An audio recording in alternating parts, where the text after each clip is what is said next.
Assalamualaikum warahmatullahi wabarakatuh. Salam solusi, solusi untuk berdiskusi.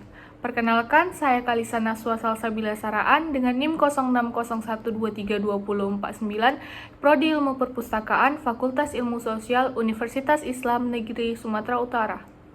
Pada video kali ini, saya ingin menjelaskan mengapa civil society dikekang di Indonesia dan apa solusi yang tepat menurut saya. Apa sih civil society itu? Jadi, civil society adalah masyarakat sipil, yaitu ruang di mana warga bisa berkumpul dan berinteraksi di luar ranah negara dan bisnis. Kelompok ini bisa berupa organisasi sosial atau lembaga swadaya masyarakat atau yang bisa disingkat dengan LSM, dan kelompok keagamaan atau perkumpulan apapun yang independen. Civil society ini memiliki peran penting dalam mengawasi pemerintah dan menyuarakan kepentingan masyarakat. Dengan kata lain, civil society ini membantu untuk mewujudkan keseimbangan antara kekuatan negara dan kepentingan rakyat.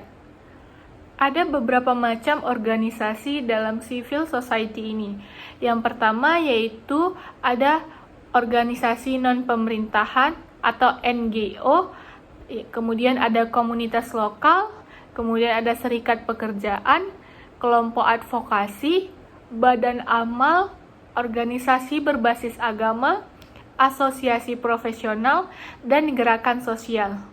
Mereka bekerja secara independen dari pemerintah dan sektor bisnis untuk memajukan kepentingan publik, menegakkan hak-hak individu, dan mempromosikan nilai-nilai seperti keadilan, demokrasi, dan lainnya.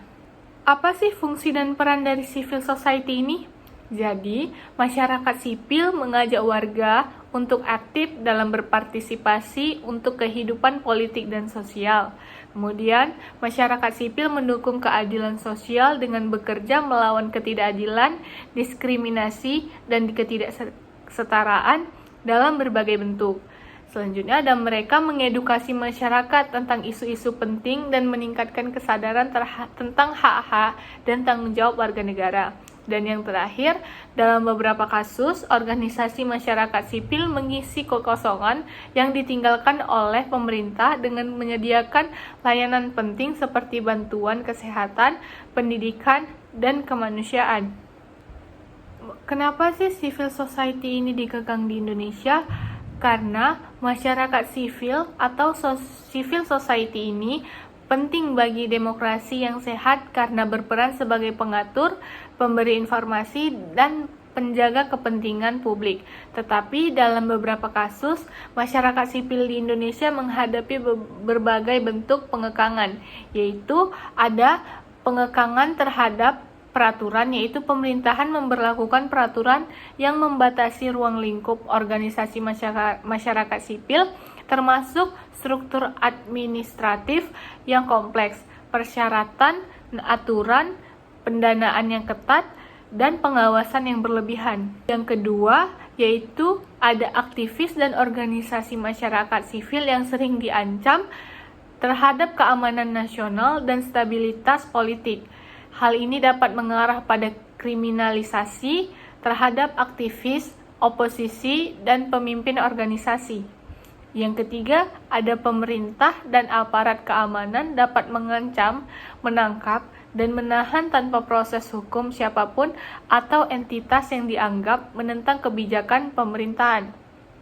Yang keempat yaitu ada pembatasan kebebasan berpendapat dan berekspresi yang melalui pembatasan media dan internet, atau tindakan represif terhadap demonstrasi damai seringkali membungkam suara kritis dari masyarakat sipil. Dan yang kelima yaitu ada otoritas keamanan dan penegakan hukum mungkin berusaha menekan masyarakat sipil yang mengkritik kebijakan pemerintah atau mengungkap insiden korupsi atau pelanggaran hak asasi manusia. Dari permasalahan yang tadi, ada beberapa solusi untuk mengatasi pembatasan masyarakat sipil di Indonesia, yaitu yang pertama, warga sipil amandemen peraturan yang membatasi kebebasan bergerak masyarakat, organisasi, asosiasi untuk lebih mendukung dan melindungi kebebasan berkumpul dan berekspresi.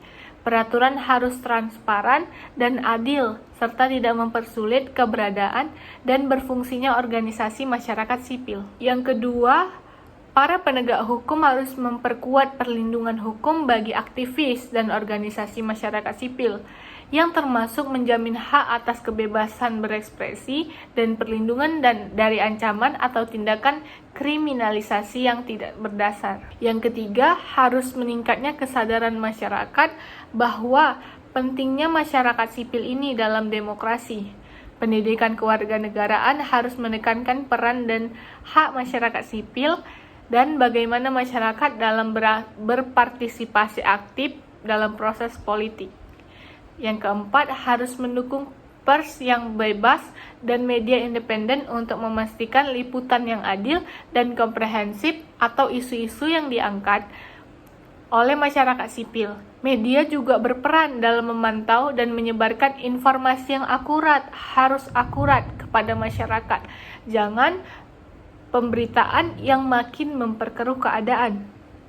Dengan adanya solusi-solusi tersebut, masyarakat sipil Indonesia dapat berfungsi secara optimal sebagai pilar utama dalam menjaga demokrasi dan menjamin penghormatan dan perlindungan dari hak-hak masyarakat. Sekian penjelasan dari saya. Apabila saya ada salah kata dan kurang, saya mohon maaf. Assalamualaikum warahmatullahi wabarakatuh. Salam solusi, solusi untuk berdiskusi.